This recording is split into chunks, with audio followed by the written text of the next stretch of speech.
একটি শ্রেণীতে ৪৮ জন ছাত্র ছিল। ১৮ বছরের একজন ছাত্র চলে যাওয়ায় এবং একজন নতুন ছাত্র ভর্তি হওয়ায় ছাত্রদের বয়সের গড় ১ মাস কমে গেল। নতুন ছাত্রের বয়স কত ছিল?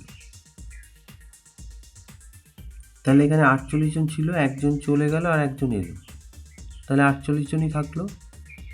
তাহলে সেই ৪৮ জনের গড় বয়স কমে গেছে ১ মাস। তাহলে প্রথমে লিখি ৪৮ জনের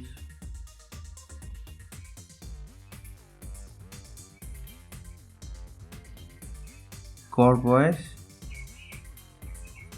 ১ মাস কমে গেছে।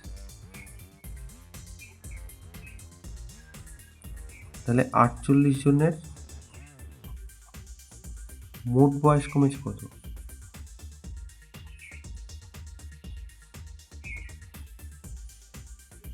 এই টোটাল ৪৮ আর ১ মাস করে কমে গেছে, তার মানে ৪৮ মাস।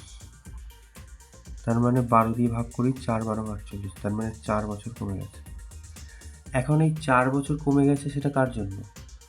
যে নতুন ছাত্র এসছে তার জন্য। তাহলে তার বয়স কত হবে? তো সেক্ষেত্রে ৪ বছর কমে গেলে তার বয়স নিশ্চয়ই ৪ বছর কম হবে ১৮ বছরের থেকে। তাহলে অতএব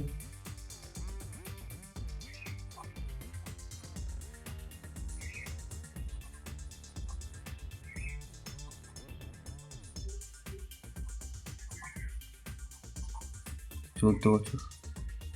এটা তাহলে উত্তর হবে নতুন ছাত্রের বয়স ১৪ বছর।